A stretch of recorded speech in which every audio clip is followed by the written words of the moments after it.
Jackie. Are you there? Hello. Hi. How you doing? How you doing? Dude, how weird was my Instagram story when I posted I was coming back? I kept filming stuff and I was like flipping my hair, so I just included this weird moment like that.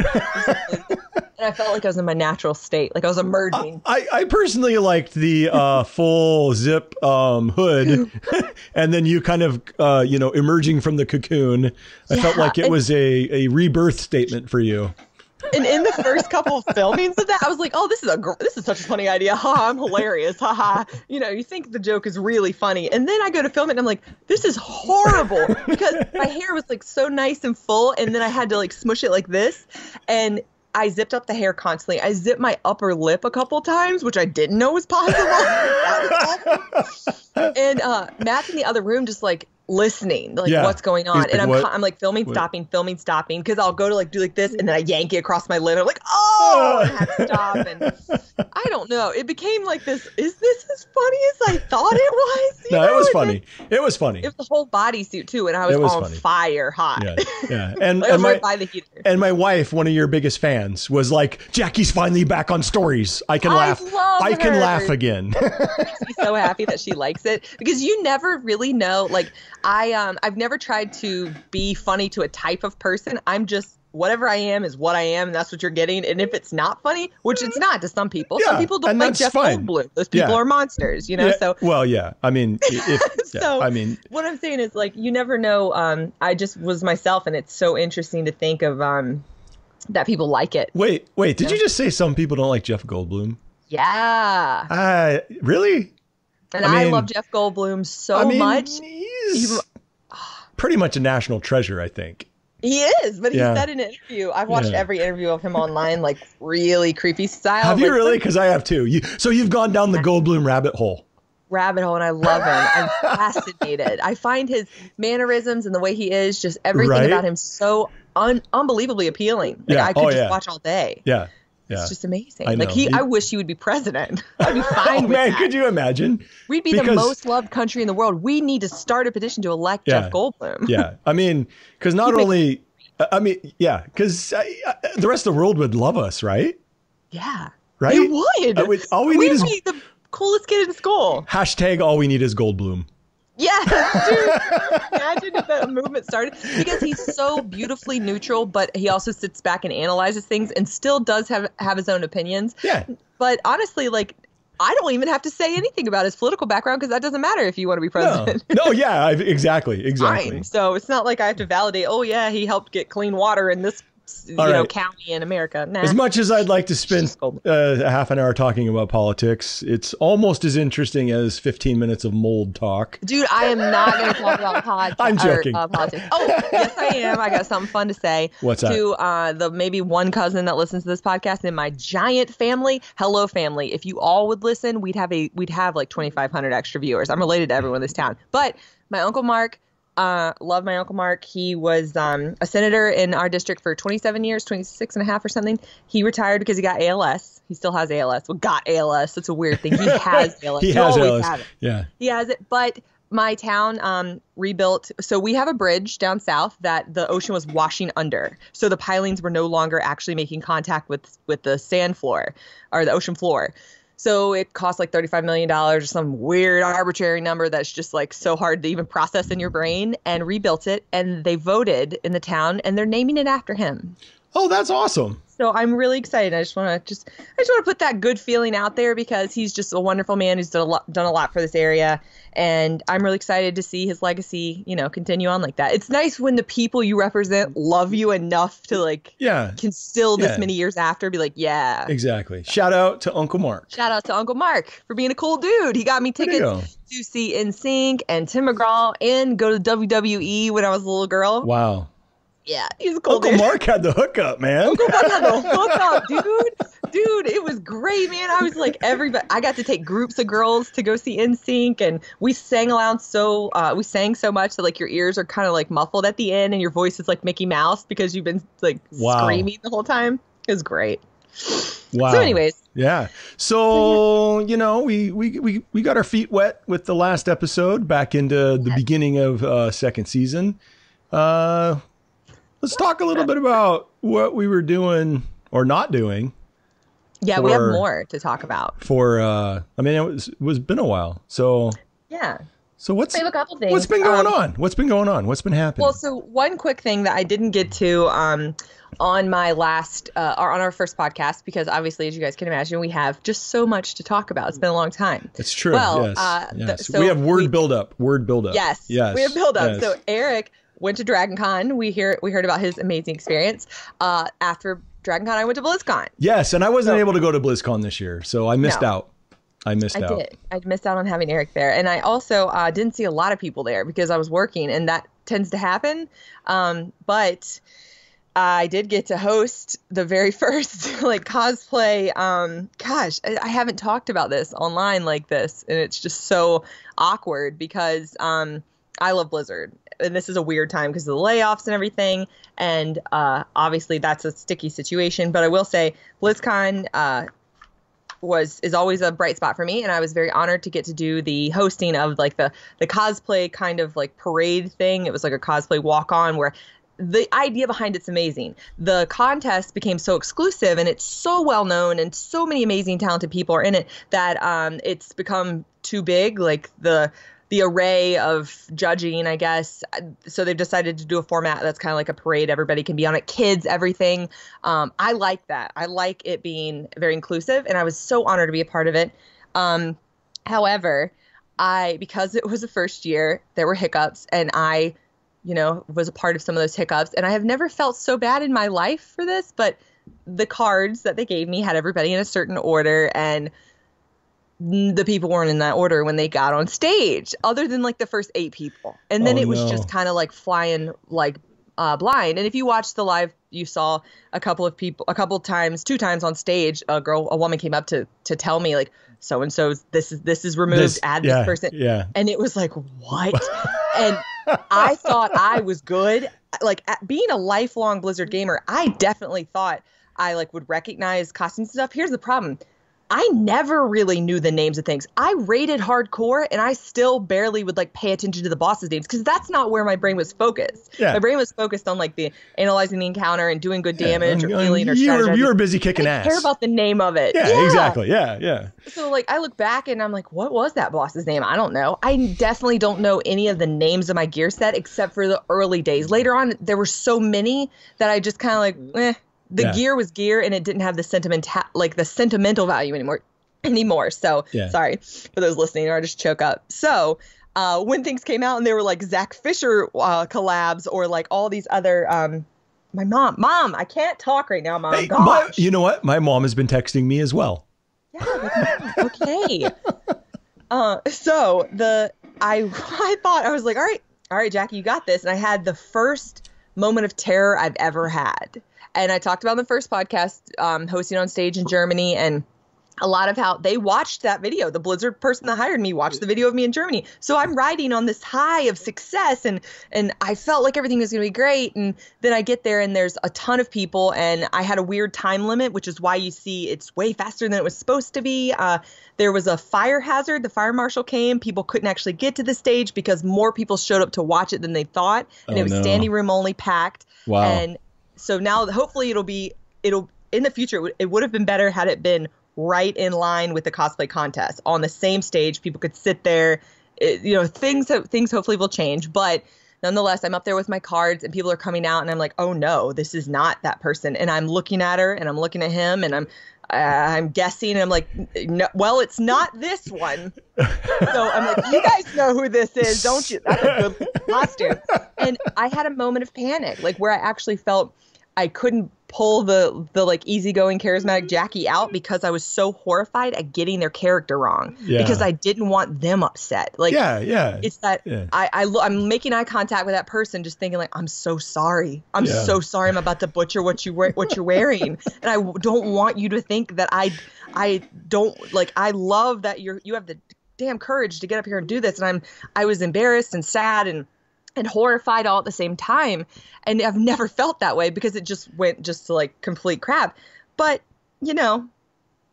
that is, I've rationalized it. I've realized like it wasn't my fault, and I'm not blaming anyone. I don't know what goes on in their day to day and how it got to that point. But I have been so grateful that the people that were a part of it have been so kind to me and understanding, because I could not be more genuine when I say I did not want to hurt anyone. Like I wanted people to have a good time, and BlizzCon is so important to me. So it definitely is something. I haven't been able to watch it because I'm in horror. Like that's how serious it is. And a lot of my friends have watched it, and a lot of people that worked at Blizzard watched it a lot. And so far it's all been, a learning experience, and oh no, like they don't want those, like they care a lot about those characters and the people that bring them together. And so to hear the feedback, I toured Blizzard the next day or after BlizzCon, and to hear like what the developers and the people that work on those characters, they're like, oh, it was so beautiful, but I can understand why you probably didn't get it right because they used this technique or they tried this. And I'm like, wow. At least they really watch your characters and their progress, and they're passionate when you do a mashup or mix up. And one guy cosplayed Blizzard Entertainment, and I thought it was a typo. And then I was like, oh, that's it. He's just like all of Blizzard Entertainment. He's all of Blizzard Entertainment. Yeah. So it definitely, it was the most challenging thing in my like hosting career to date. And I imagine other, Steve Harvey, Jimmy Kimmel, people that are actual famous hosts that are not me have had massive monumental slip ups. So I look at it and I think as long as my community forgives me, and we're all still a big, as long as my community, we're all still a community, and I'm still a part of the community with them, and they weren't like, nope, can't have Jackie anymore. She's done messed up.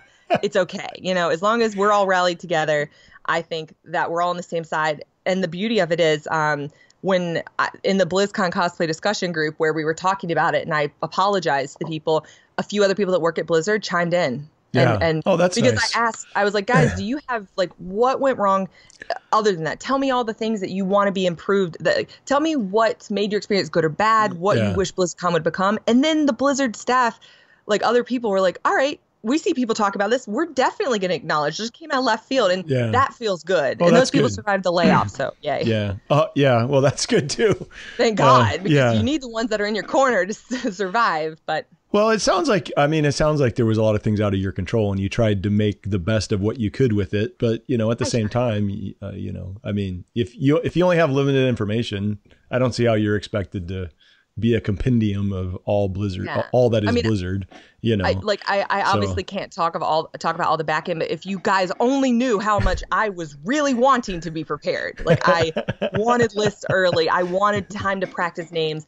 I wanted time to research, look up every single person like I had done the year before when I got to be a roaming reporter. I had time. I researched everyone. Yeah. I saw what all of you were building, and I like that. I want you to know that I've paid attention to what you've done. So I think in the future, I'd like to see a cosplay contest format where I actually at least get to talk to each person. Like I think that would go a little better. People like to talk about their costumes. Oh yeah. Yeah. What do you know? Yeah. But luckily I shook it off, and what you are measured by your successes and failures in life and how you react to the failures. So I knew I had 30 minutes to go get on stage and be a guest judge with Matthew Mercer and Trade Chat Panzer. I love her and him. They're wonderful. And Darren DePaul is so magical. Oh, love that man. I love him. He would be my husband in another life. Love him. I met him at the first year I went to BlizzCon, and just super, super nice guy. Like it's real. Like the stories he tells and his path to get where he is and his years of stand-up comedy in the 80s. He's a fascinating human. Yeah, he really is. He really is. He did a great job, and I was really excited.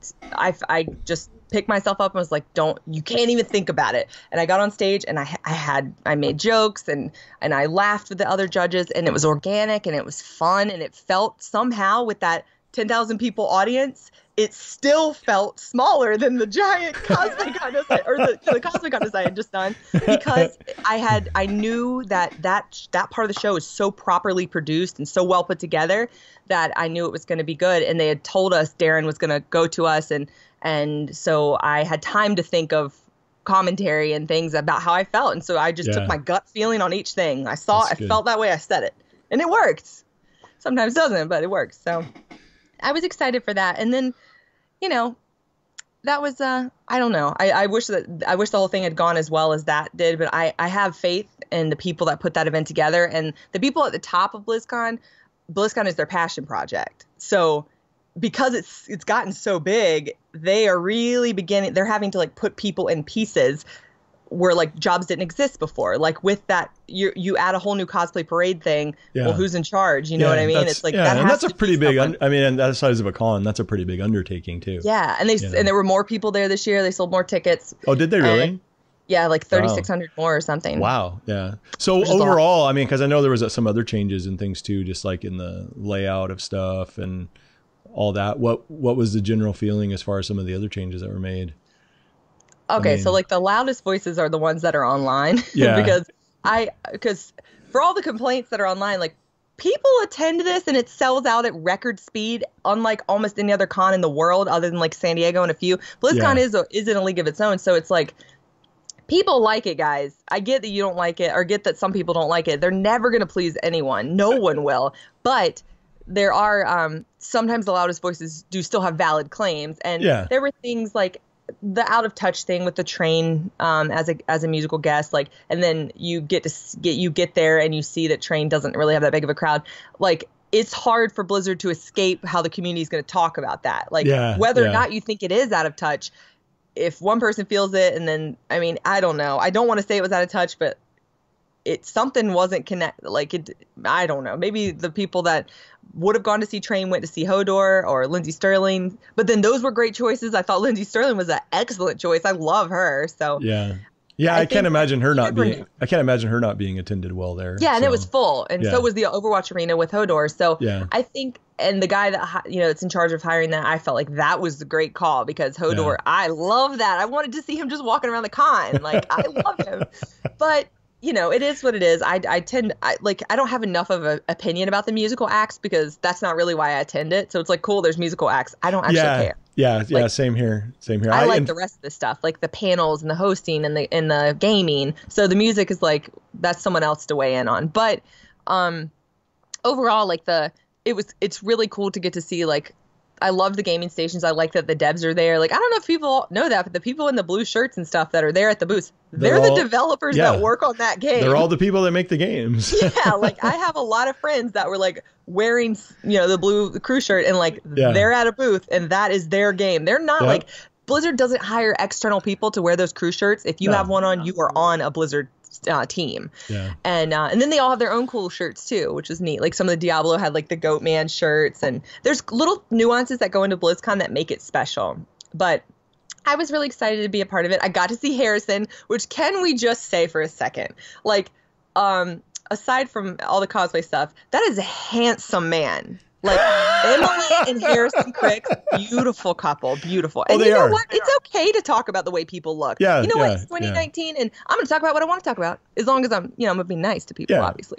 I'm going to be good to my fellow man. But what Harrison Crick's lovely human. The hair, he's got beautiful skin. He was wearing a leather jacket and had his camera around, and he was like going to the Corsair booth because they had a prop break that wasn't one of his. He was just going to repair it. He's just like this casual guy that's like, he's so handsome and he's so talented, and he's just like weaving through BlizzCon, just like leaving this like almost aura around him. Like, wow. I'm not somebody who's obsessed with the Vulcan prop hype train. I love it. I like a lot of people, but you can understand where he got because he just has a very assertive, observant personality, and he's an interesting human. And so is his wife, an insanely smart woman, like has a PhD.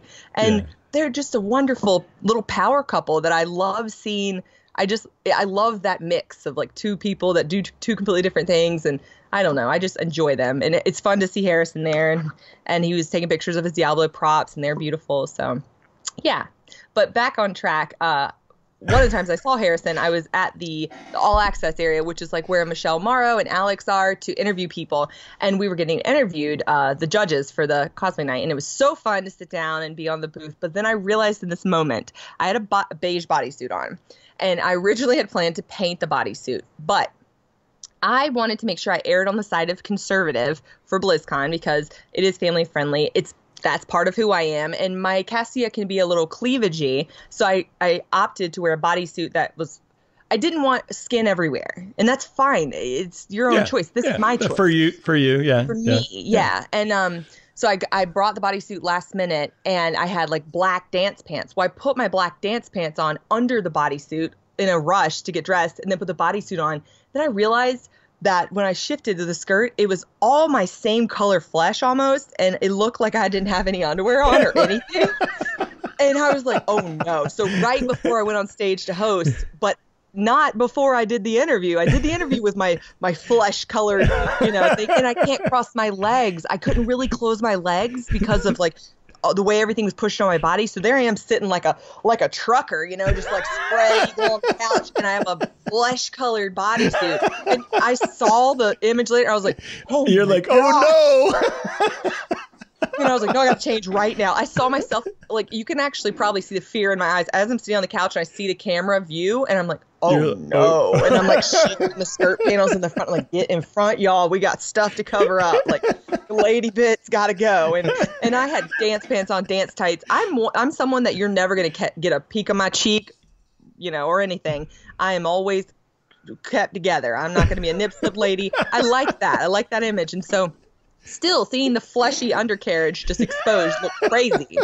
So I quickly go to the bathroom and change before I host and put the black dance pants outside. But it's moments like that, guys, when you think you're like, oh, I feel great. My costume's great. But then you realize like the undergarments drop the ball. Like, yeah, it's the whole thing, Gosh, that was nightmare fuel. Just seeing, I can still feel like sitting there and I'm just like, oh no. It's just such a weird. But that was right at the moment I was talking to Harrison. So Harrison's like walking back in the audience and I'm like, oh no.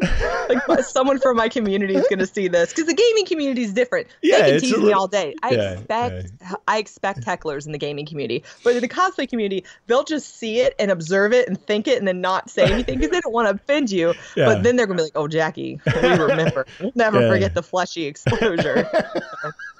So yeah, that was a moment. It was such a high and like that whole experience went by so quickly and was so strange. I got to meet a lot of cool streamers I like. I got to meet Tally, and I love Tally.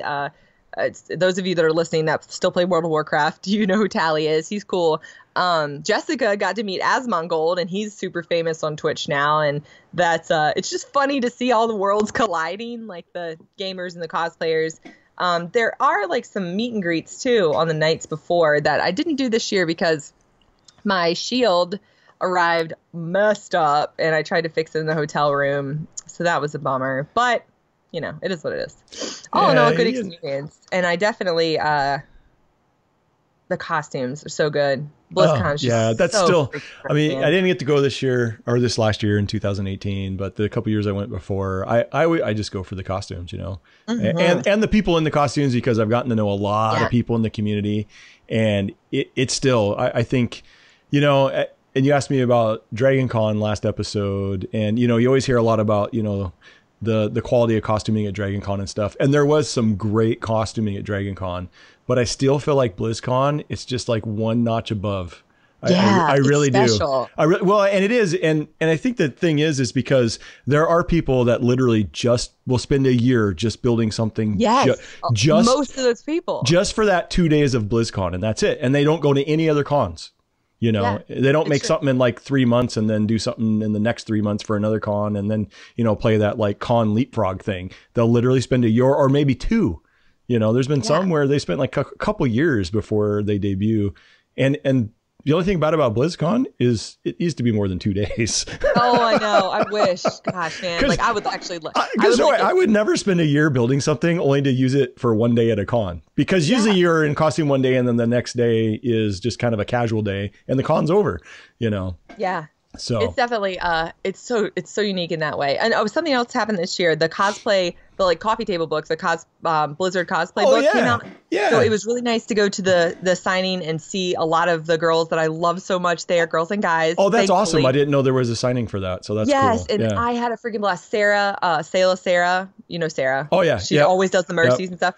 Yeah, she keeps pushing my my airbrushing series, so I love her. I mean, I loved her before, but I really like her. She's a doll. And honestly, the one thing that kept me together, and so when I had my moment of panic, just to dip back, so I don't think I clarified that. I had a moment of panic, and then I talked through it, and I almost had like a moment on my face too, where I was just like frozen in thought. And then Maddie Cat Cosplay was the next person up, and it almost makes me choke up to think about this because if you guys were in my shoes, I wish I could transport you and let you have these feelings because it was utter fear. I look to my left and I see this row of gamer guys. I could tell that were like gamer guys, like just you know your people. Yeah, and I knew my people, and I was like, oh dang, I'm gonna get heckled to death for this. And then I see Maddie Cat, and I'm like, thank you, like I felt like, gosh, I'm so emotional about it. I felt thankful for the community and for being a part of it and having friends, because then I was like, I know who you are. I know what you're wearing. I know things about you. And it was comfort. And it began as like all my friends that came up, it began like, oh, thank God for this. Like truly things, I'm not out of my element. I'm here with my friends. It's going to be okay. Exactly. You know? Yeah. And that was so, I've never felt more part of this community than in that moment, and almost being like mentally rescued by your friends. So that's awesome. That's really cool. Yeah. It was really good. But yeah, so about the BlizzCon, you bring up an interesting thing about like the whole take a year to build a costume thing. It got me thinking, and a lot of you guys that follow me have noticed, like I'm not a rush crafter. I'm not just knocking things out anymore because, well, it's just not, I don't enjoy it. Like I kind of get why these people are putting a long year into one big thing and making it beautiful. Like I reached out to Zach Fisher and was like, hey dude, I loved Project Ebon Blade. I was sad I didn't get to be a part of it. And I just didn't have time at the moment. Last year was busy in other ways. But it was so good. It was such a fun group. The hype around it, the effort levels, the inclusivity. I loved it. I was just blown away by the sheer amount of people that were able to finish stuff for it. I mean, that finished. That dude, group, I mean, I saw the video online and like that. Finishing. Yeah. I mean, that group was massive. I mean, it was just like huge. Yeah. And because BlizzCon is like still something that's working out all the kinks of being its own con, I was like, man, I want this to be more a part of it. I want people to see what's going on and like how passionately people are going nuts for their games and stuff. So I was like, Zach, I think we should do a group. Do you want to do a group? Like I want to commission him for some designs. And then we got to thinking, I thought it would be like I'd put it out there, maybe it'd be a small interest, but we decided it would be Diablo themed, barbarian. I've always wanted to do a barbarian costume, and it's the time for a Diablo costume. And I thought, you know what? Let's make it bigger. Like you did such a good job with Project Ebon Blade. Let's have a barbarian group where you do designs. I'll make the patterns. Yeah. And then I'll have like a certain period of time where if you want to join the group, if you join, then you'll get the patterns. Yeah. So I'm going to help you. Yeah. And that to me, I thought like, all right, like had I been able to devote myself to Project Ebon Blade, I would have done the same thing. I would have been like starting to produce patterns to make it easier.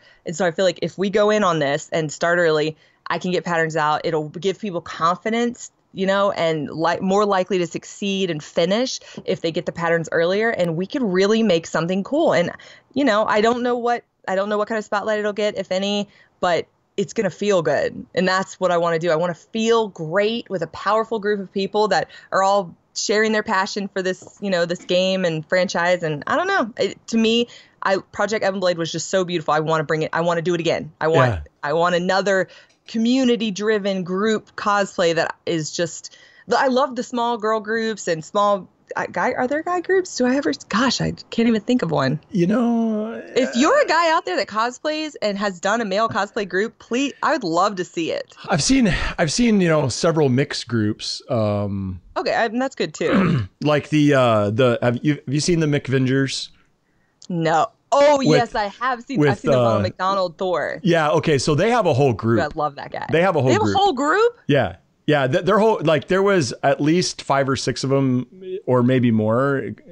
Sorry if I am misremembering it, at Dragon Con, which was awesome. Oh, see, Dragon Con, now that you said that, I forgot. Dragon Con is Group City, and that is the diverse, like, and they're only organized by the way of, like, here's the time we're meeting and here's our theme. Like, it's not they like you've been planning all year. They actually have an Instagram page. So for so cool. I like the McVengers, but like there's like the Wendy's girl. She's like Black Widow. So what? Yeah, she's got like the stripe, I like that. like the blue and white striped suit. You know, like the cat suit, but it's blue and white stripe, and it's funny. And Kishore, is it Kishore from Tested? He did the Hamburglar guy. I can't remember what the crossover was with that. Yeah. So there is. I'm gonna have to look that up. That's interesting. Yeah, there's some great stuff. That's really cool. I love that. Yeah, Mick Thor started the whole thing, but then other people started joining in and stuff, I think. So that's pretty cool. Yeah, that's cool. I'm going to look that's awesome. I love that. I love there's something, I don't know, it just feels it's cool to cosplay by yourself and that's whatever, but I'm at the point in my like, like costuming and patterning career, I guess, where if I want to make a costume, I really want to do it with other people. Like, I like that. Yeah. A lot of what I do is independent work, like on the patterns and things like that. So if I'm going to make the costume, I want to be with my other people making costumes. Like, I like that feeling. I totally get that. But the more collaboration type stuff, it's just more rewarding for some reason. It is, yeah. So it just feels, you feel like cosplay already in its own way is kind of like a safety blanket where you have confidence of being in armor and like being a character, but being like with a crew, like with your squad. When you're running with the crew, it's it's pretty fun. And you all like, Zach makes the most painful designs ever, so we all will go through that craft. It's like I'm not by myself. I'm not crafting on my own, working on it, and then just like, oh my gosh, is anybody else struggling with this like 17-tier spike design? So I have a question for you. If you're gonna do patterns for Zach's design, are you gonna like have it accompanied with a Zach Fisher torture scale so you can like That's hilarious. So people can like scale, you can scale the like the difficulty of the design from like the bottom to Deathwing. Exactly. Yeah. So like if somebody's looking through there, they're like, well, this is only a 20 like on the Deathwing. Yeah. It's like 0 to 100 and a 20. It's like, okay, I'm fairly new. I think I can handle a Zach Fisher 20% torture scale. Yeah.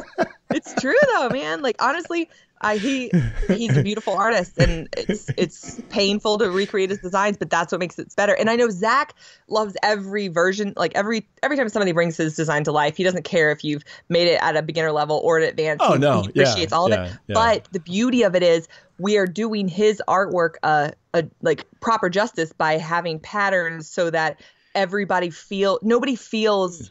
So it doesn't matter how we look at you or if I think you're worse than someone else or whatever. It's that you want to feel as good as the group that you're in. You don't want to feel like the worst maker in the group. And it's hard to not be that way to yourself. It's hard to not like look at yourself and compare, because that's us as humans. It's what we do. Oh, yeah, absolutely. And so I want to try to take away as much of that as I can, because I want those girls and guys. It's going to be open to both. We've had a lot of questions about guys, and I think Zach and I both agreed, like, if a guy wants to do a version of it, that's fine. Like, I don't want to exclude anybody. If you want to be a part of the group, I want you to be a part of the group. So he's doing multiple designs, which is going to be hard for pattern making, but way better, because he's thinking he's going to have some, if you're confident in sewing, he's going to have some like loinclothy, sew-in-y, strappy stuff all the way up to armor. All the way up to more armor. So it runs the gamut of so you scale. Can have, it's basically like starter barbarian when you first log in character creation screen. Oh, gotcha. To, like, the person that's been dungeon crawling for like a year and a half. Which is amazing, because that kind of represents us as crafters. So if you're scared to take on something, insane, you can jump in and still be just as fun of a part of our group. So I also am hoping to find a treasure goblin that we can chase and then put some like plastic cell phones in the bag. So it could be like, oh, don't you have a cell phone? And then we're Diablo characters chasing the bag full of cell phones. It's a crazy joke. I know Blizzard isn't going to let me do that joke officially, but like, y'all want to do that joke with me? Because it doesn't have to be official. It doesn't have to. Yeah, it doesn't have to. Like, I'm not. It's our own thing. So I'm excited. I hope that Zach actually starting on it this week, so we're gonna have that really soon. So I'm excited for that. But cool. that was BlizzCon in a nutshell, and then what's come out of BlizzCon. So yeah, excellent. So after BlizzCon, we both took a bit of a break. Yeah. Sometimes you just like, I've been going I started cosplaying in 2014, and I haven't really stopped since then. And last year I worked 6 months solid and didn't take one single day off. And that sounds like, oh, but whatever, Jackie, you probably took some time off. Well, not really. Like when I say take time off, like I might have like washed my makeup brushes that night instead of cosplay. Like, it's not fun time off. It's like necessary to do something else. But I honestly, like, there's something to be said about like the mental health. Like, you have to take like a break for mental health. You have to sometimes, like with any job. I think that if you don't have time, that's the reason why, people have weekends off and work weekdays. If you dive in and something's your passion or hobby, but you do it like it's your hardcore job, it's going to affect you. You're going to, it's really hard on the human psyche. And like you tend to neglect family or things around the house or anything else, like personal care. Like, I just think that doing something to an obsessive degree, it's not healthy. You got to have balance. And I'm an obsessor. I'm somebody that finds something, fixates, and I have to do it the best I can, like no matter what. And I think a lot of people in our community are like that. They're all very hardworking and really want to improve their skills. Absolutely. Yeah. Cause I have some of those same traits too. And I think it's kind of that artist brain kind of thing because it's like, as an artist, when you find that thing that clicks, it brings you an amount of joy and it's like, and so it's almost kind of like a drug in a way where you just want a continuous stream of that. Right. And then you just become obsessive and it's hard to stop basically.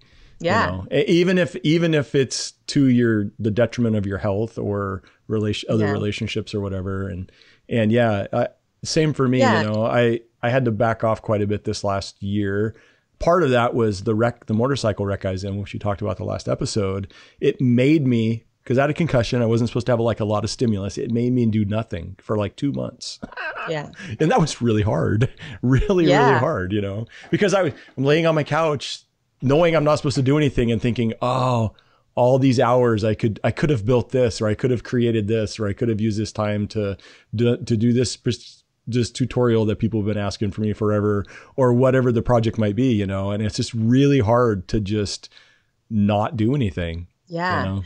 And the worst part, so this is what spun my break, and like not being on social media is extremely hard to not even. So I was like, no, I can't be on it halfway. I have to stop and not open the app. Yeah. And the problem with that is I do run a store, so I did have to like check that. But I would not spend any screen time surfing or doing anything. I took it away from myself, and I thought like, all right, I'm going to go through the holidays. And then this weird thing happened where if you try to force yourself to do things when you are not motivated to do them, that's so hard. Like if it was a 9-to-5 job where I didn't have to it's not a passion job for me, then I could just go through the motions. But the problem as an artist or a creative person or in any kind of creative role, whether it be software engineering and making a user experience, or whether it be like, writing a gardening blog, I don't know what you're creative. There's creativity in all kinds of ways, but when you try to force yourself, it's bad. It's stale and it's bad. And it's the reason why we see YouTuber burnout and things like that. Like YouTuber burnout's real. And we keep hearing about that, but it's happening in our community too. Mr. Zach Fisher himself, he's like, I'm in a funk. Like I'm working my way through it. But if he forces it, it's stale. You're not proud the same way you are when you are excited about work. Like what you said about a drug, like when I do electronics, for example, and I turn that switch on and it works, I am so excited. I'm on fire. Like, I'm just like, yes, I'm the best. I could do anything. And I feel like I have to tell somebody about it. I show everybody. Look at this. Look how this works. Show and tell in school. I would stick my Zenyatta orb in my purse and be like, I took it to my dad's house. I was like, Dad, let me show you this that I did. Because it was my, you get so proud. And it's the reason why I took my Anduin helmet to show my dentist. I'm that weird girl. I'm the girl that's like, I'm like the Bill Nye guy that's like running around your town like, oh, did you know about this? Because I want to show you because I think you'll find it as interesting as I do. Like I get excited about things I want to share and I want other people to want to do it. And it's definitely the burnout thing exists in our community. It's a lot of people you'll see like, I don't know what I want to work on, and maybe try taking a break. Take a little break. Give yourself a week off and just stay offline. And like, I've been spending time with my nephew, and that was really nice. Like my brother had a little boy, and dude, that little boy is so freaking cute. But I've learned a lot of weird things about little boys, like how they grab their wang jangler when you try to change them. He was just grabbing it, and I was like, what do you mean I gotta hold his arms? He's grabbing it. Like how do I hold his arms and wipe him and do the diaper at the same time? He's grabbing, and they're laughing at me, thinking it's so funny. And I'm like, oh no. And little boys are just a whole another thing. It was a scary situation. I mean, it was just like baby shock. like for a minute, but you know, you get the hang of it. But it's things like that. The biggest advice I could give anyone, it doesn't have anything to do with cosplay. It has everything to do with you don't have regrets now because you're young. You're going to have them later. Yeah, and that's every very true. day and every year they start to come. Don't say, I'm going to visit my grandma. I'm going to visit my brother. I'm going to visit my cousin or my uncle.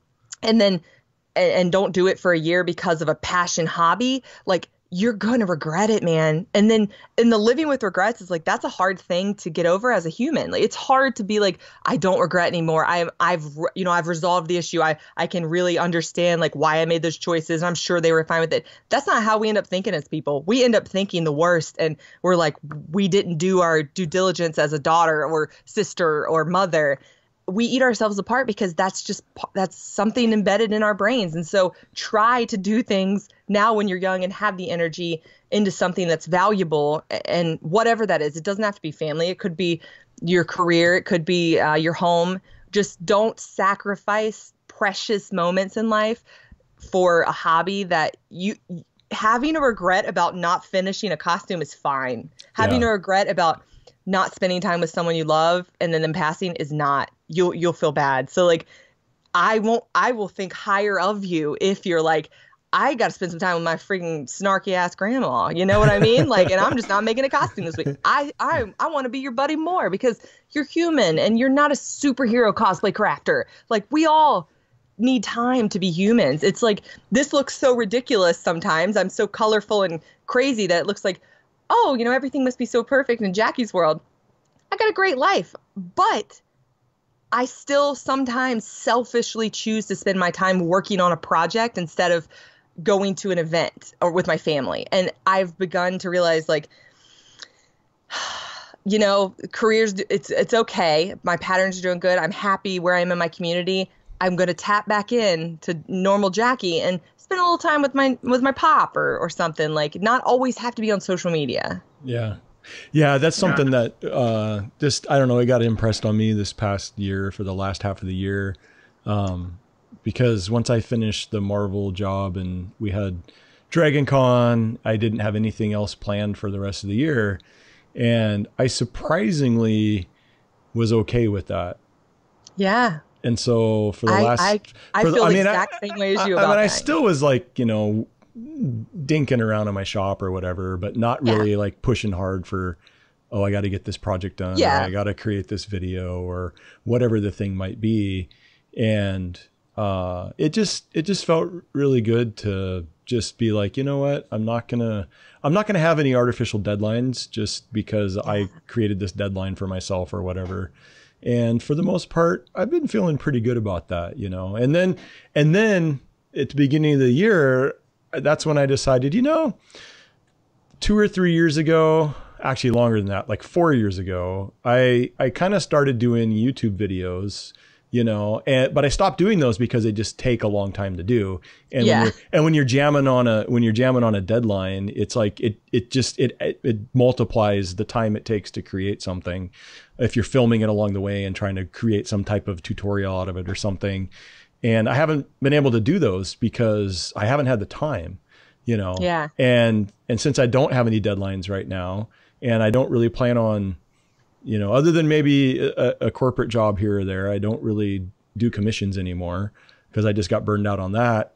I was able to kind of start my YouTube up again, you know, and just did a 4-part series on airbrushing because the number one question every time I ever post anything that has anything to do with painting or using an airbrush, I just get a multitude of people, how do I do this? How do I do this? And it's like, and that's like one of those videos I wanted to make 4 years ago, you know, but I just didn't have the time to do it. And now, you know, I don't have any plans or expectations. And it's kind of like, I'm going to make some videos, do some things.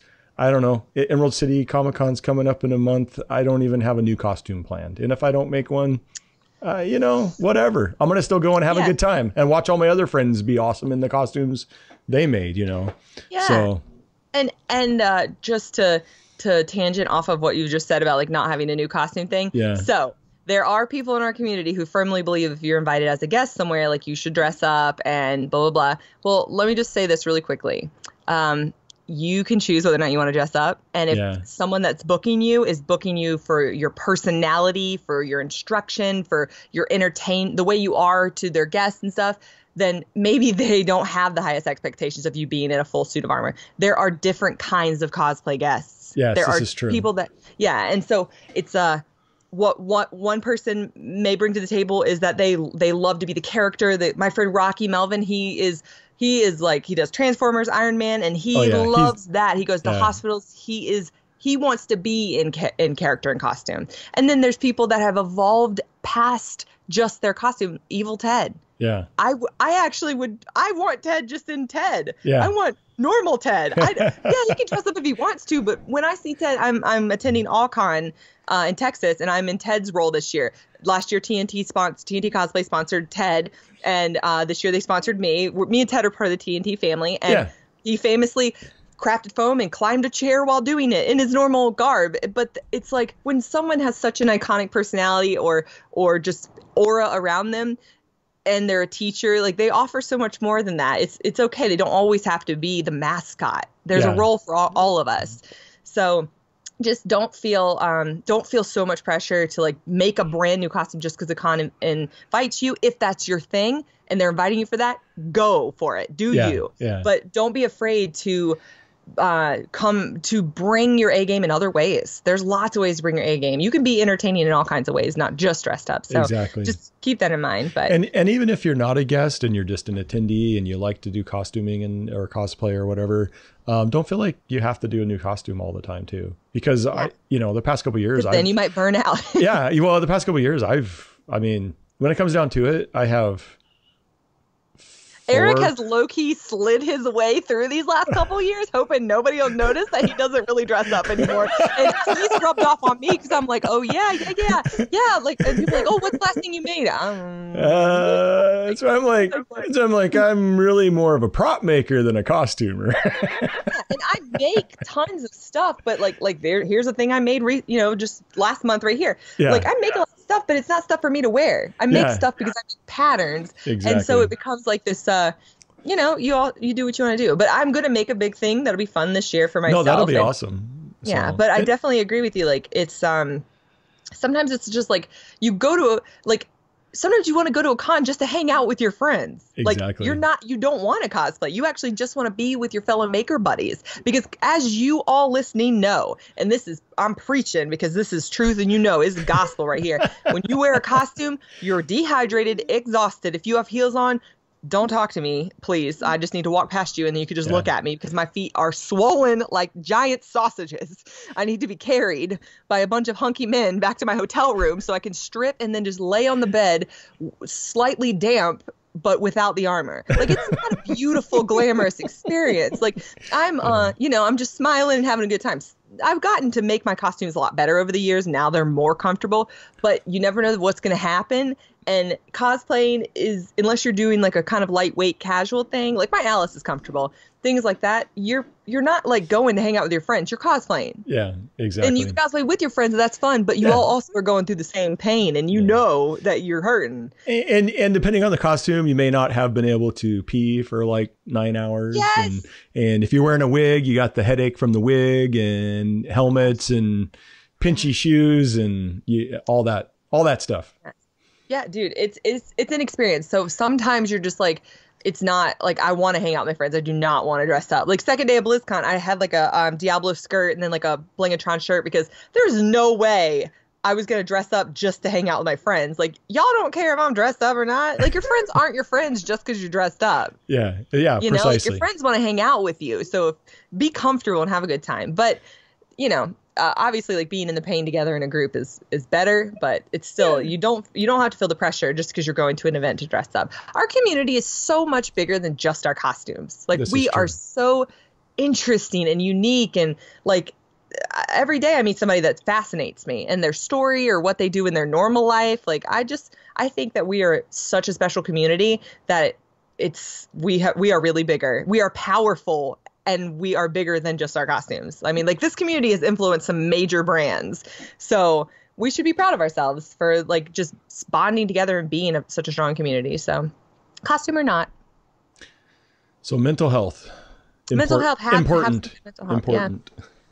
Yeah, like we always warn each other, like, oh, it's a con. Drink a lot of water. Stay hydrated. Like, how about how are you sad? Are you having a sad? Because it's okay. Sometimes you're having a sad and you're having a hard time getting, suited up and going down there and smiling because you're just not feeling great about yourself, and that's a lot of times because we haven't taken any time to feel, to really nurture ourselves. And some people may say, oh, Jackie, first world problems, that's such a luxury. Oh, mental health, luxury to take care of yourself. I don't care.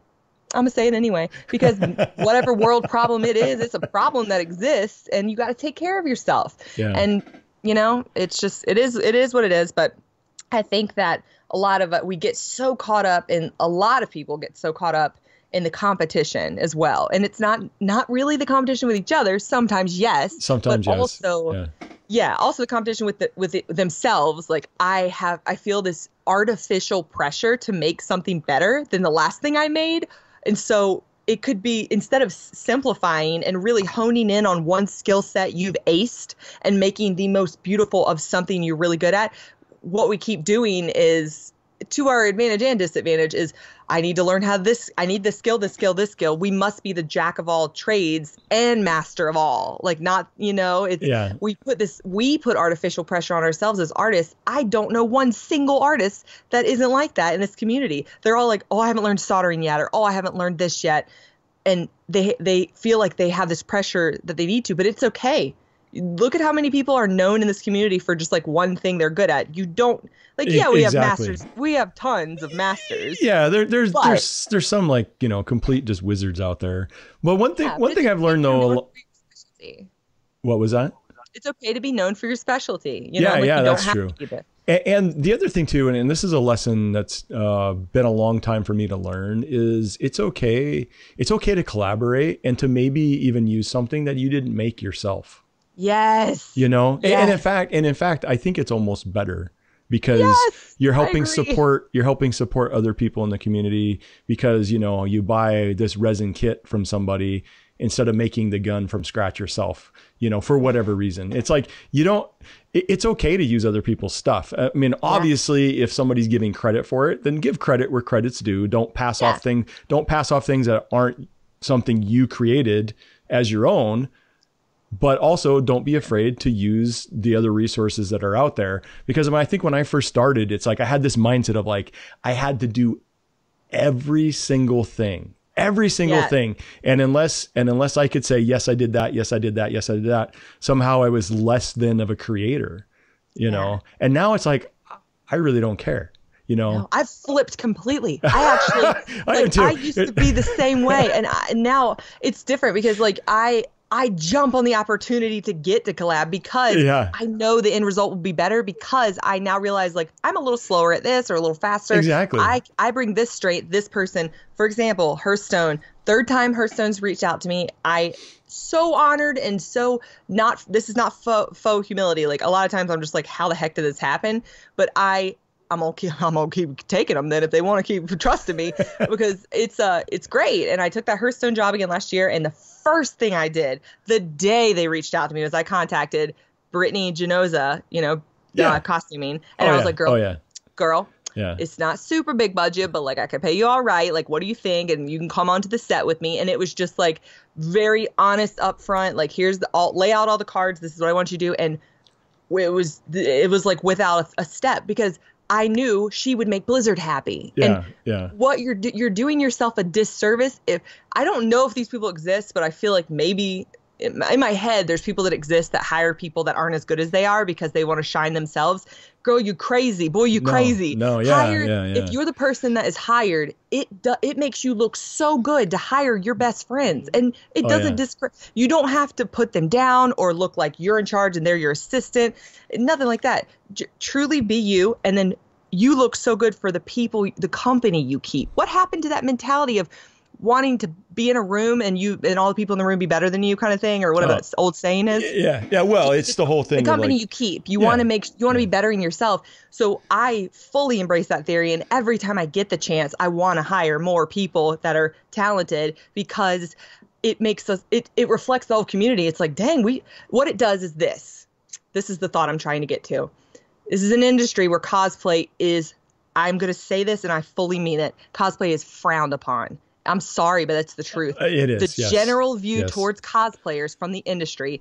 And I'm telling you right now, some people that y'all look up to and love, you could even go out there and listen to some of the things they say. And you're talking the larger like costuming industry as a whole. The big old industry, yes.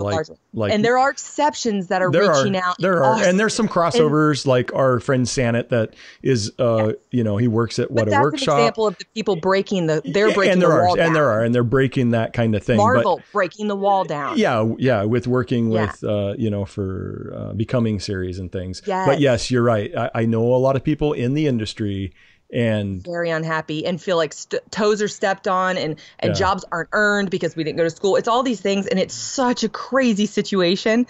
But the weirdest thing to me is like, it's just why leave that market untapped? There are so many amazing makers here. You're going to step on toes. There's going to be people that don't like you because you're a cosplayer. Yeah. But all I do is hire all my fellow cosplayers. I don't know any people in the industry. I'm not from the industry. When a big company hires me for a job, I go, yep. I look right in our community, #cosplay, because this is what I know. And these people are fast. We have traits that are incredible. We have really good traits. So it's not knocking on the industry people. Actually, there are a lot of them, like Walter from the Sci-Fi's Face Off. Yeah. He's a friend. He watches my stories. I love Walter. There's a lot of people that have crossed over and are interested and intrigued in cosplay and don't see us as ungrateful, uneducated, not deserving crafters. They accept artists for other artists, but don't, it may happen to you. It may happen when you're looked down upon because you're a cosplayer, because that's just, it's weird. We haven't become that mainstream in the industry yet. Yeah, exactly. And I just think there's this kind of a wall there, because a lot of it is, most of us are all self-taught, right? Yes. And without some kind of formal apprentice master kind of. Yeah. Apprentice master, even like there are some, schools and things like, especially in Europe, there's a lot more costuming schools and things like that. Oh yeah. But so I don't know. I just think there's a barrier there.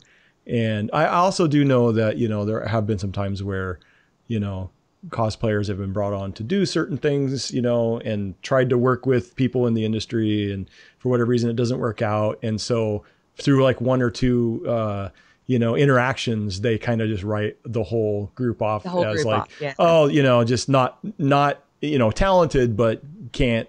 Not professional enough. Yeah, not professional enough or whatever. Yeah. Or, because really, because whatever the situation might be, because they didn't follow through for whatever reason. And then, then this whole group is branded as, they can't hack it kind of thing.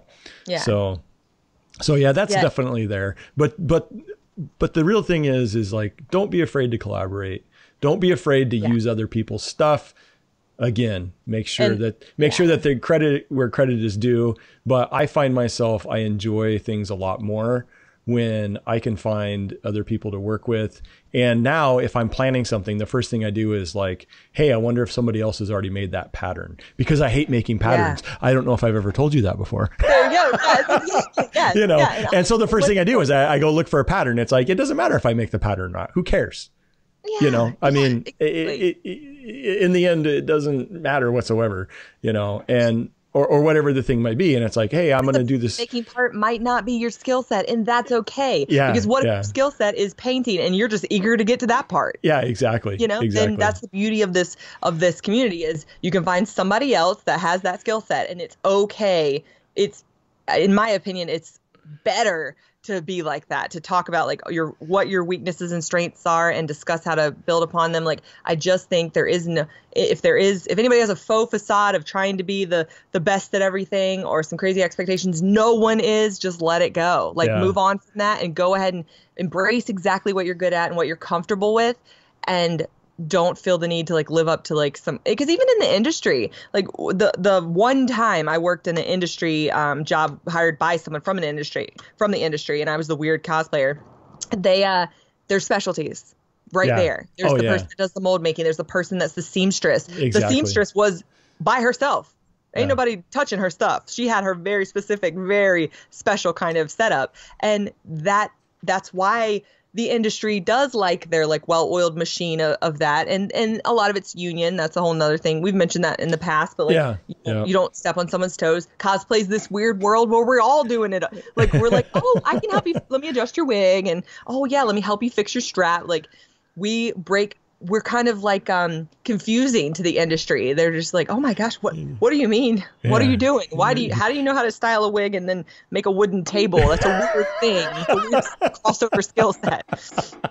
But we're just a little, they'll get used to us. They will. And companies like Marvel, Blizzard, and Weta, like obviously they love Santa, and he has people that are well respected in the industry that wear his spicy tie design shirt at work. I mean, Richard Taylor, for crying out loud. That's like the head of Weta. Richard Taylor, exactly. And that's like the top of the industry. And then here Santa is like also being a double duty cosplayer, you know? Yeah. So it's nice to see companies like Weta and other companies just being like, all right, like this is, we like these artists. It's more of our people. Yeah. Yeah. And there seems to be an embrace of that too, you know? And so it's not like the whole industry is like that way, but there seems to be more of an embrace of like, hey, there's some really talented people out here doing some stuff, you know, it's just not their full-time job for whatever reason, you know?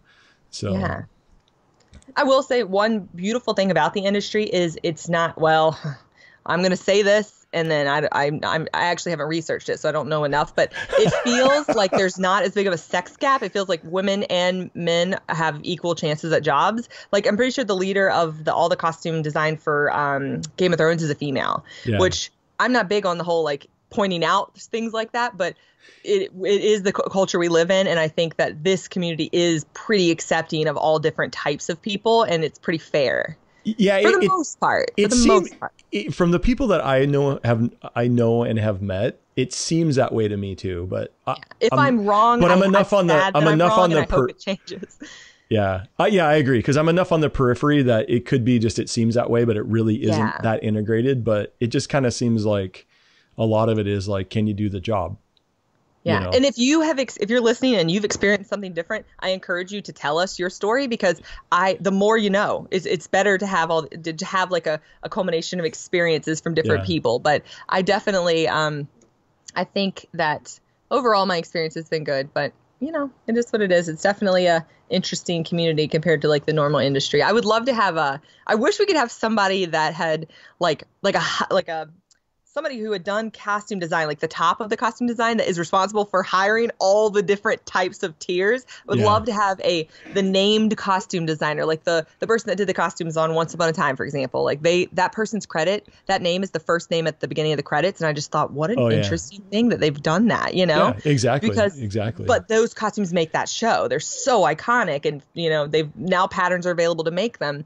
And I just think, what an interesting job to be the person that gets to assemble like 100 people to bring beautiful creations to life. Like, imagine if we had that. Just imagine if a show was like, we're going to go to the cosplay community, and they just did it. And we all had 100 of us. Cherry picked like a whole select group. We'd blow their mind, y'all. We'd blow their mind. We would. I mean, I'm being honest right now. I agree. There's people in this community that if we rallied together and showed up, rolled our sleeves up, and were like, give us the designs, and we brought them to life, they'd be like, what? Yeah. What do you mean you guys don't have professional training? Like, this is insane. And I think one day, and those chances are beginning to happen more and more. So yeah, and we both know people that started in cosplay community, con community, and have actually transitioned into I wanted to say studio, but actually, you know, like industry type jobs too. So Riddle's actually a great example, and we want to have Riddle on the show, and I'm sure you guys want to have Riddle, and Eric and I both have a good relationship with her, so she's a fun one to talk to about her kind of double life. and Gary from Beer Money Props, another friend of ours. Oh my gosh, Gary. Yes. I didn't get to talk to Gary at BlizzCon, but I did walk up to him and I was like, Gary? And he was like, he's like, hey, Jackie. So I love Gary. I had a really good time with him. Gary's a great dude. He's a great dude. Works at Thingergy. They've been doing the Orville. They do a lot of the specialty costuming on the Orville TV show. And there's another show that it's on Netflix. They just did some work on Umbrella Academy that just came out. Umbrella Academy, so, yeah. I saw that post. So yeah. So we love you guys. We do. Yeah, we do. Okay. You don't even have, the beauty of it is you don't even have to fake it. Like, it's great. You know how, like, if you have to fake, like, be a nice to the lady at the DMV because you're like, I just want to get out of the DMV. But the beauty of, like, us is, like, we actually really like the people in our community and stuff. So it's easy to just be, just, like, enjoy talking about them and talking to them. Exactly. So did we cover that topic good? Is that enough? You got any more? Real good. I can't even think of what I was talking about. Well, it started me on it, but that's just kind of how I am. Well, we wanted to cover a little bit of BlizzCon, which we got to. We wanted to cover a little bit of like, mental health breaks, and then it kind of, morphed into an industry versus hobby talk. That's pretty good. Everything, it's true. It's a good thing, but it's nice. The usual smorgasbord of Crafting Geek. Yeah, it's good to let everybody know that, like, there's just, this every type of person has a place. It's a very inclusive community. So, and it's okay if you're going through something. And what you mentioned about sharing credit and hiring other people. Jessica Negri is one of the most, like, impactful part of our community. Like, on one side of our community, she's very impactful because she has a lot of eyes on her. Yeah, and something she does very famously is buy things from other people and then shout them out. Yeah. And, like, have a tier workshop that they've, like, the sales come from that. When somebody has that power and then is like, I'm going to buy this, that should naturally take some of the stigma away. Like, it's okay. It's okay to commission a Mercy Halo or a staff. Like, dude, can I just tell you right now, I almost always would prefer, this is so obscure because you're going to feel the other way. I almost always would prefer to commission my weapons and not do any of them. Yeah. Yeah. Isn't that weird? Yeah, it is. You would prefer to make the weapons. Yeah, well, that's pretty much all. I mean, helmets and weapons at this point. So, and I'm just like, costumes? Really? Do I have to make a costume? Dude, like, y'all, I was trying hard to give people my money. I was trying to stuff my money through the internet to get that wig styled for Cassia. I was like, hello, money, can someone please take this? No one could do it on the timeline. My own fault for waiting that long and thinking it was going to be easy. It was painfully hard. I'm very happy with how the wig came out. I can't believe that I made it. I'm like, it was a high pony, and I can tell you right now, not even lying to you, it was so comfortable, because your girl is not about to make something that isn't comfortable, because I hate being uncomfortable. That's the biggest thing. So I used Sarah recommended. She bought a wig from the Wisteria Wigs people. Like, they're super famous on our community. They make some of the most beautiful wigs. And they included this velvet headband thing that you, like, put on under the wig. And I was like, what is this witchcraft I didn't know about? Yeah. I bought one because Sarah told me about it. Y'all, if you don't have the velvet wig holder band thing, oh my gosh, I'm about to change your life. Because no headache. I didn't have one single headache. Seriously? And that wig weighs, the wig weighs probably... That wig weighs so much. I could hang it and weigh it next time I'm in here. And it was a high pony, so it was pulling, and it worked. The velvet band thing stayed, and I was shaking my head. I wore it all day. I never adjusted my wig one single time. What? Crazy. It changed my life. Like, so y'all got to get that velvet headband thing. So shout out to unnamed velvet headband company. Yeah, it was like $18 on Amazon, and I paid the one-day shipping because I was like, I have to have I this. need that right now. I trusted Sarah so much because when you guys know what it's like to have your friends where when they recommend something, it's going to be good. Exactly. Well, I knew Sarah is like me and had those big old wigs and was going to need to be comfortable, talk to her little daughter and the wig not fall down. And that velvet band, gosh, I just love it so much. It makes me so happy thinking about it. It's a part of my life now. You've sold it so well to me. I just want to get one just to wear now. I know, just to wear it. Just to wear. Would it make my head feel like it's being comfortably hugged? Yeah. Oh, perfect. Okay. That's what I want then. Maybe it'll make my headaches go away. Oh, yeah. Well, the wig headache, it will. So I know Eric's wearing a lot of wigs at home, so I recommend it. I've only worn a wig once for a costume, and that was my very first costume, and that was Kronk from Emperor's New Groove. Well, you did wear a wig when you were a dwarf. Oh, yeah. Okay. Yeah, this is true. What did that wig feel like? Because that was made by someone at Weta, right? That was made by, what? Dang it. Why am I spacing on his name? Yeah, I did it. Oh, by Warren. Yeah, by Warren. Okay. So what was it like to wear a high end, like a wig made by like a fancy person? The wig and beard were not uncomfortable. It was amazing how it really didn't, it was hot. Because it was made out of yak fur or yak hair, Oh, so, and wow. Warren Dion Smith, there you go. There's his whole name. And, who's worked for Weta for years, worked on all the movies and stuff. It's like a hand punched wig that he created, and the beard and everything. The beard was kind of heavy. So it just kind of felt like something pulling down on my face. Right. That makes sense. But it wasn't uncomfortable, if that makes sense. It was, it just had a weight to it. But it wasn't, the wig wasn't bad. I didn't feel, I was in it for like 4 hours, and the only thing that was uncomfortable about it was the heat. That was it. Cause I'm naturally like a really warm person anyway. And so you stack all that, cover my face and stack all that hair on my head, and I heated up, and I was warm. I was hot, and that was irritating. But the comfort of it was fine. I could have worn it all day. In fact, I wanted to wear it all day because it was so dang cool. Yeah. It really was. That's interesting. Really like something I don't want to discredit in the talk about the industry thing is the special effects community, because I'm sorry, but your girl is going to need some professional training for that, because I live for those tips and tricks. Every single tip I've gotten has been from someone that was professionally trained, that has like a cool technique for comfort, for something to stick, for movement. So there are, like, just to make that clear, there are definitely valid reasons for getting schooling and things like that. Like some of those professional special effects, my gosh, like you'll speed yourself up. The person will be more comfortable. Like little things like one of the videos that went viral of, I think it's the guy from Bryan Cranston, I think, was getting a mold done, and they started with the ears and the nose first to let him get comfortable, get it blown out so he could breathe, and then did the rest of the silicone. And I was like, little things like that, they help make the person experiencing it a little more comfortable. When I've watched someone live jamming straws up stuff while it's all gooping down, and I'm like, well, that's not the person I want doing that to me.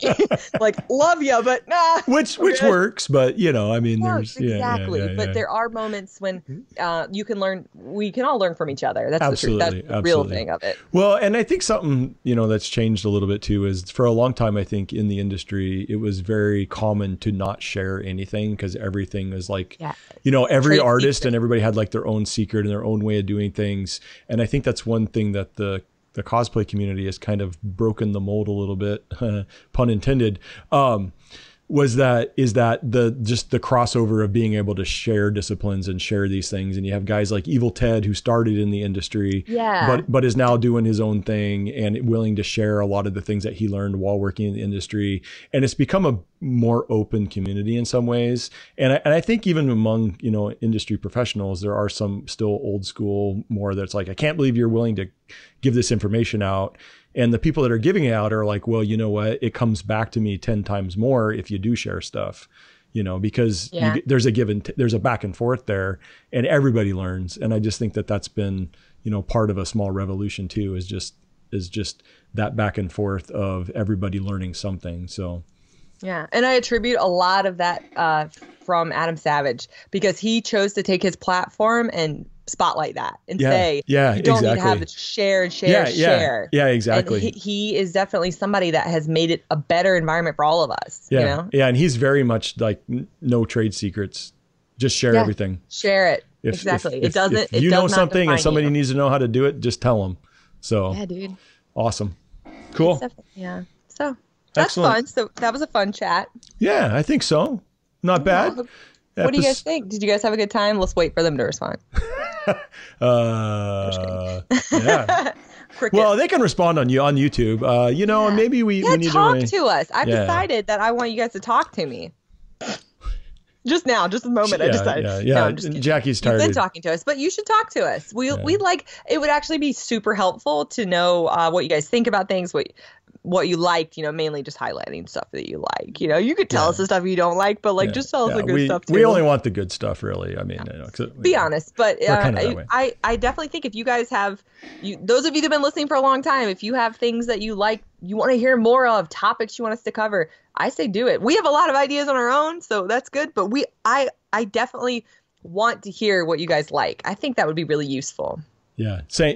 I agree. And feedback. And questions that you have. We like to answer questions. So exactly. We'll take them. Exactly. And feedback on YouTube, obviously. But, we're on Instagram and Facebook if you want to give feedback on those for specific things from episodes. So there you go. Yeah. And if you see us just like your comment and then not respond, then we'll probably just answer it on the show. Probably. because that way it's like sharing with the class. Yeah, exactly. Yeah. We don't want we can all learn together. Exactly. So. In the spirit of collaboration, which we were just spent some time talking about. And then low key, it encourages people to listen to the podcast. So we're not just talking to our one cousin and wife and husband and nobody else. This is true. So. But yeah. Okay. And the kids will listen too. Oh, sorry for the D word earlier. Don't just tell them it means, tell them it was a big talk about beavers that Jackie had earlier and they missed that part. It could be. So is our final word for this episode beaver then? Beavers. Wait. Yeah, it is. Beavers. Why not? Why not? I love beavers. I think they're cute. I watched a TikTok video of a lady that had a beaver as a pet in her house. She rescued one. Yeah. And this is a real thing. The beaver would put stuff at her door and dam her in. So like she would come home and have to move. It was clothing and boxes. That's hilarious. And then he started chewing on the bottom of all the edges of the walls, like the wood. So eventually he got relocated to like a nice refuge with other beavers. Yeah, but well, a house beaver is probably not ideal. Living the beaver life, Living the beaver life, yeah. Like, dang, what an interesting thing to have in your home. You just never know, man. All right. Well, until then, I guess we'll see you next time on Craft and Geek. Yeah. Bye, guys.